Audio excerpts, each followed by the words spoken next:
Well, hey friends, thanks for joining us today yet again. I'm really excited because we are kicking off a new series called Our House. And the thing that excites me about this series is that we're going to give you a snapshot of our church. We're going to talk about why we do the things that we do, as well as the values that we have and why we have them. So I'm glad you're along for the journey. And to get started, I just want to ask you a question. How many of you enjoy the Marvel movies? Yeah, me too. But, one of the things that Marvel is really good at is telling a character's origin story. Many of the most popular Marvel movies like Iron Man and Captain America, the First Avenger, and Thor, these are origin stories. Origin stories movies are popular because they help us connect with the characters on a personal level. We see how they got their powers, we see how they faced their challenges, and we see how they became the heroes that we know and love. Origin stories are the stories that tell us about how we got to where we are today, and they're the stories of our beginnings. They help us to understand where we are and why we're here. They connect us to the past, they help us understand our present, and they give us kind of a hope and an inspiration for, what lies ahead. And just like every person has an origin story, companies have an origin story. Every company has one. Some are legendary, like Apple being started by a couple of young college dropouts in a garage. Some other company stories are infamous, like Facebook being started when Mark Zuckerberg allegedly, let's say, stole an idea from some classmates who hired him to create a social platform at Harvard. But not only do people and companies have an origin story, the Bible is full of origin stories. The story of creation, the story of Adam and Eve, the story of Abraham and Sarah, the story of Moses and the Israelites, the story of Jesus. These are all origin stories that help us understand our place in the world and our relationship with God. But origin stories are not just found in the Bible or with people or with companies. They are also found in churches. I don't know if you think much about this, but every church has an origin story, and every one of those stories is important. The reason it's important is because everyone associated with a church can understand its origin story because it helps them begin to understand why that church does what they do. It helps you connect with that church's mission, their values, and it gives us hope and inspiration for the future. So today, I just want to take you through a journey, all right, a little bit of a journey through the origin story of Next Level Church. I want to tell you the story of how we got to where we are today, and I want to show you the impact that we have in the world, and then I kind of want to give you some inspiration for the future. I believe that by understanding our origin story as a church, we will all better understand our place in the world and our role that Jesus has called us into making this place better.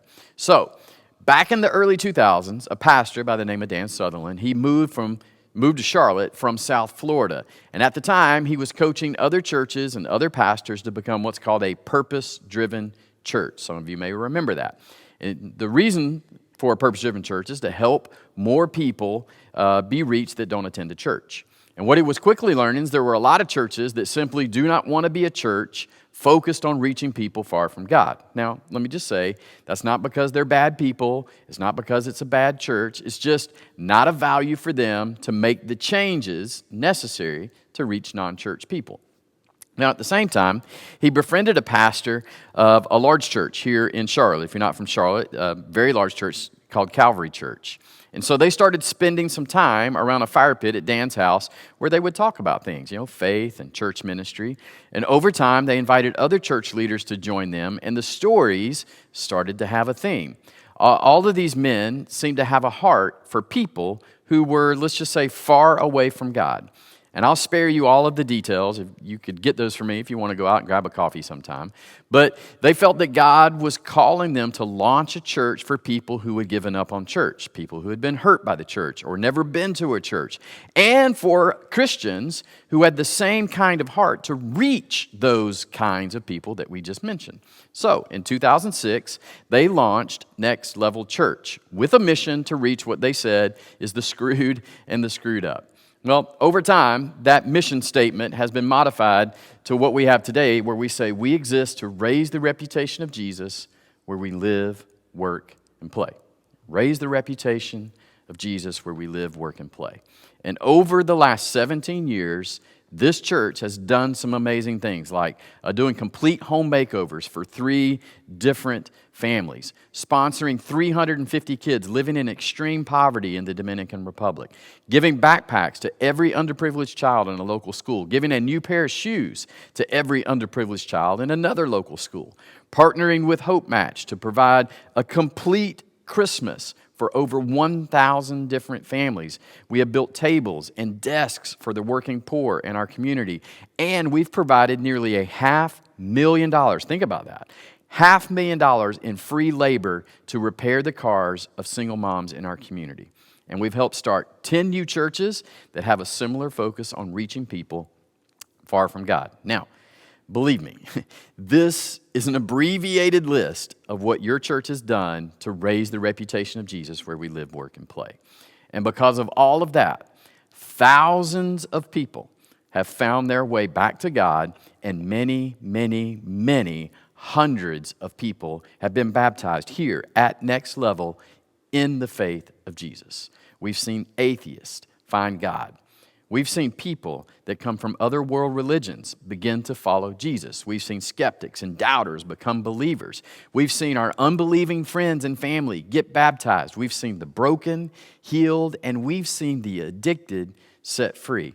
And many of you have played an active role in all of that by inviting and giving and serving here in our church. Now, while all these great things were happening, the world around us was rapidly changing. The rise of YouTube and podcasting in the 2010s brought about a lot of incredible stuff. I love what it has done. But in addition to those things, it also brought a new level of religious skepticism. And while it started out as skepticism, kind of all world religions, it seems to have found a home in a deep skepticism of Christianity. And I think there's some reasons why, because at the same time, there have been a number of churches make the news with scandals, right? There have been valid stories of spiritual abuse. There have been stories of narcissism running rampant inside of church leadership. There have been financial scandals, as well as the normal, I hate to say normal, sex scandals, all right? This only added fuel to an ever-growing fire. And with all of that, several brilliant and funny skeptics have found an audience with the very same people God has called us to reach. They have given a voice to the people who have been hurt by church or disillusioned by church or who have given up on church altogether. And all of this has given rise to a group of people that Pastor Jim White, who is the pastor at Mecklenburg Church just on the other side of town, given rise to a group of people he calls the nuns. All right, and not like Catholic nuns. The nuns is simply a term given to people who are the religiously unaffiliated. They're religiously unaffiliated. And currently, as of 2022, according to Pew Research, and they've been tracking these statistics for decades, the percentage of Americans that identify as nuns is now at 29%. That means nearly 1 in 3 of the people that you meet would not have any religious affiliation at all. And while that number is shocking, what for me is even more shocking is that in 2007, just 15 years ago, that number was only 16%. That 13% increase in just 15 years is alarming because it represents literally tens of millions of people. And on top of that, the number that I care about deeply, because my kids are in this age group, and so are many of your kids or your grandkids, 37% of Americans under 40 have no religious affiliation. And the vast majority of that 37% grew up in a church. Now, it's tempting to think that those numbers are common or coming from people leaving the mainline denominations, right? Oh, they're leaving the Catholic Church, they're leaving this, big church. And that's what a lot of pastors in my circles, that's what they believe and that's what they talk about. But Pew Research has determined that 31% of evangelicals leave the church between the ages of 15 and 29. And that number is steadily increasing, and it's a growing number of young men and women who are now beginning to do what they call deconstruct their faith. And when asked, over 60% of evangelicals under the age of 35 said that they have serious questions about their faith, but do not think that their church is a safe place to ask those questions? I want you to think about that. 60% don't think their church is safe to ask questions. And when that 31% of evangelicals who left the church were asked why they left, as you could imagine, they gave a bunch of different answers, but most of their answers could be boiled down to this simple statement: they just don't believe anymore. They just don't believe anymore. Now, I want to pause right here for a moment because I've given you a bunch of facts and figures, but for some of you, these aren't just facts. These aren't just statistics for you. This is the story of your children. This is the story of your grandchildren. This is the story of your sister, your brother-in-law. This is the story of your best friend from college. You know, the one that was on fire for God way back then? This is the story of your neighbor. This is the story of the mom you talked to at school events. This is the story, for some of you, this is the story of someone close to you. And if you have someone close to you, you probably had this thought, well, I just don't get it. I don't understand why they left the church, because they heard all the same things I heard. They sang the same songs that I sang. Maybe they read the same books. How is it that my faith is strong and they have walked away from their faith? So, some of you, I know, are right in the middle of this. Right now, you're in the middle of this with your kids or someone close to you, and it is killing you to watch them walk away from what you know brings life and freedom and purpose and peace. And if so, just know, I completely understand how you feel. But all of this has reinforced in me a commitment to our mission as a church to raise the reputation of Jesus where we live, work, and play. I want to show everyone around me that Jesus and His church are not just a dead ritual. Following Jesus is not some religious burden that needs to be shed, because I don't know why, I really don't know why anyone would not at least want Christianity to be true. Even if you don't believe what we say, you should at least want what we say to be true, to actually be true, that God has invited you to call Him Father, and He's removed every obstacle between you and Him to make that possible. I mean, at least, wouldn't you want that to be true? And even though that might be hard to believe, I just don't know why people don't want to believe. After all, Jesus' own reputation while He was on earth was that He was on the side of the lost and the disenfranchised. Look what was recorded in Luke chapter 7, verse 34. It says that the Son of Man, on the other hand, feasts and drinks, and you say, He is a glutton and a drunkard and a friend of tax collectors and other sinners. If there was a group of people that the temple had neglected or turned away, Jesus was right there amongst those people. There's a great illustration of this. If we go a little further in Luke chapter 19, Jesus encounters a chief tax collector by the name of Zacchaeus. And the main thing you need to know about this is that among all the categories of hated people, prostitutes, murderers, gamblers, thieves, adulterers, drunkards, of all those categories, the tax collector was hated more than any of them. These people were not welcome as friends. They weren't even allowed to go to the temple, worship their God, and have their sins forgiven. They had been cast out and rejected by their church. So one day, Zacchaeus hears that Jesus is coming to town, and he wants to see Him. And since he was, as we're told in the verses, a very short little man, maybe like me, I don't know, he had to climb a tree to see over the people. So while he's in a tree, let's pick up in verse 5. Verse 5, it says, when Jesus reached the spot, He looked up and said to him, Zacchaeus, come down immediately. I must stay at your house today. Now, I imagine Zacchaeus had zero expectation that Jesus would even talk to him, much less want to come by his house. He had probably never had a religious leader come by his house to have a meal or to even talk. So he climbs down out of the tree and he begins to walk with Jesus to his house. So I want you to look at what the religious people around begin to say as Jesus is walking with Zacchaeus. Verse 7 says, all the people saw this and began to mutter, He has gone to be the guest of a sinner. Now, I want you to notice something here.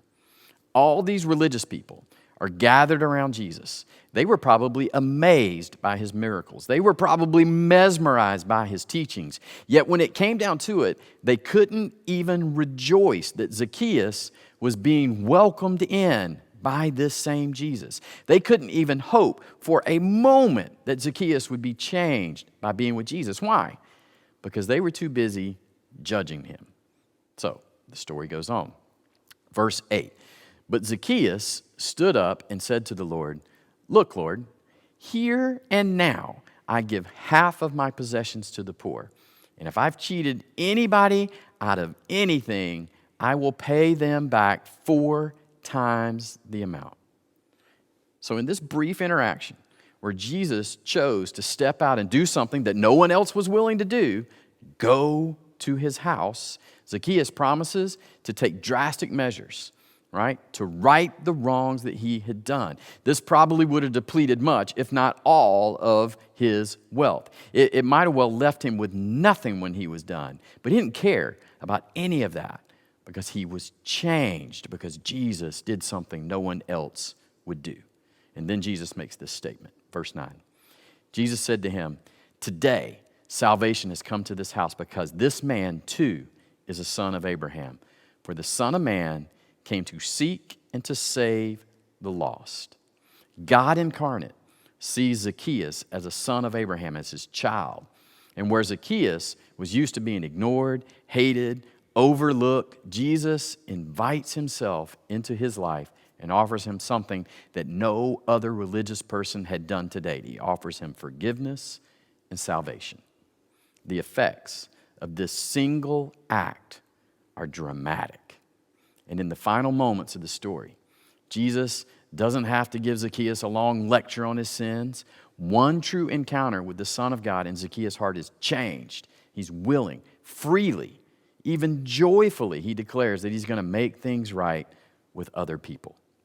And it starts when Jesus does something that others were not willing to do, to hang out with the, quote, sinner, the one who had walked away from the church, or more accurately, the church had walked away from him. And here's the thing. I love this generation of 20 and 30-somethings. I love the generation of high school and college students who have left the church. And I want them back. I want them back. It kills me that they're gone. So I have dedicated 25 years of my life to creating churches that reach people far from God. And over the last 7 or 8 years, I have doubled down on creating a church where questions are not just welcome, but they're normal. As a church, we have doubled down on being a place that models what being a person of faith and living authentically looks like. We're a church that's even more committed to making sure that our preaching and teaching here on the stage is relevant to the people that are not just in this church, but that are around us. And we're even more committed to creating a culture of welcome. We're committed to showing people how to pray and how they can hear the voice of God for themselves. We are doubling down on investing in the needs of the community around us as we raise the reputation of Jesus where we live, work, and play. So, if that means that we have to do some things that others are unwilling to do to reach people that others are not reaching, well, that's what we're going to do, because that is what we have always done. And to the people who share the same passion that Jesus does to seek and to save those are lost, this is what he says to you, okay? I don't want you to miss this. The context of this statement that he says, and you've probably heard it before, is he's given this commission to his disciples to go into the world and reach people with his message that their relationship with God is now restored. So to those people, very specific, on mission with him, he says this in Matthew 28:20, and surely I am with you always to the very end of the age. And you know who the you is that he's talking about? The you in that statement is people who are on mission with him to seek and to save those that are lost. And 17 years ago, we set out on a mission to partner with Jesus to reach people that no one else was reaching with the message that God's not mad at them. He's not upset with them, that he has given them the right to be and act like a child of His. And you guys have been so faithful to create on-ramps for skeptics and places of connection for doubters, safe places for people who have questions. And together, we have become a place of hope for people who are hurting from a bad church experience or a bad life experience. Together, we have become a safe place to think and process even the most difficult questions of faith. Together, we have become a place that cares deeply about the next generation's faith. But not only have we cared, many of you have stepped into that space, played an active role in helping us build a faith foundation by becoming a small group leader in our student ministry or a worker in our kids' programs. And for those of you who have been with us for years, and maybe you've been with us from the beginning, you have stood with us through change. Some of the changes worked, and admittedly, some of them did not. You have put up with me, right? And you have gave and you have served. I just want to say thank you for all who have stayed with us as we built this thing that God put in place 17 years ago.